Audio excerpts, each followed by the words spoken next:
Does marijuana disrupt sleep? Yeah, it does. And there's a pretty good amount of data on. So we can break sort of cannabis down into two of its key ingredients. We've got THC, tetrahydrocannabinol, and we've got CBD. And CBD is sort of the less what we think of as the non-psychoactive component. In other words, when you take CBD, you don't get high. If you take THC, you can get high. That's the psychoactive part of the equation. Are both considered sedatives in the technical sense?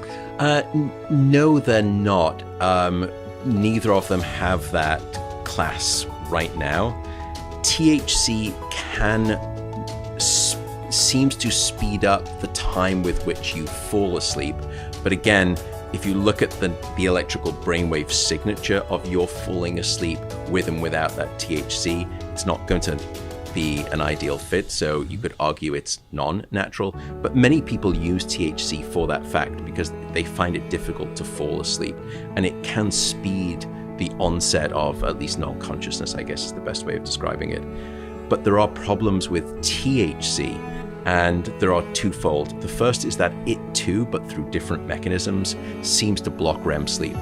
And that's why a lot of people, when they're using, will tell me, look, I was dreaming. I don't remember, many of my dreams. And then when they stop using THC, they'll say, I was having, just crazy dreams. And the reason is because there is a rebound mechanism. REM sleep is very clever, and alcohol is the same way in this sense. It's the same homeostatic mechanism.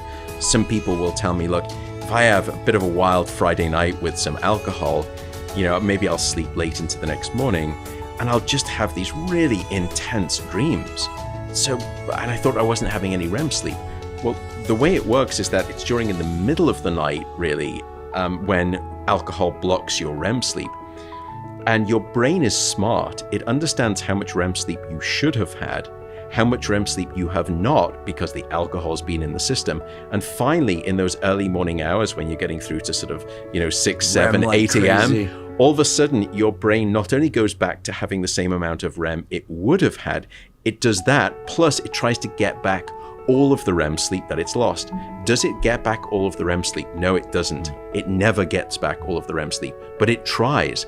And so you have these really intense periods of REM sleep, hence you have really intense, bizarre dreams. And that's what happens also with THC. You build up this pressure for REM sleep, this debt for REM sleep. Will you ever pay it back? Doesn't seem as though you get back everything that you lost. But will you get back some of it? Yes, the brain will start to devour more because it's been starved of REM sleep for so long.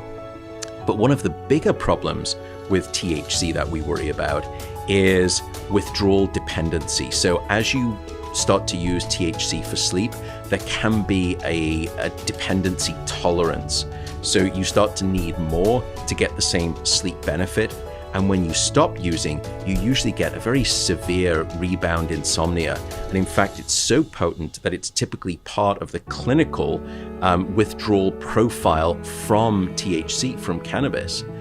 And there's anxiety withdrawal. I don't ask anybody to change their behavior. We just, as you said, we try and inform people about what the science says and let them make choices for themselves.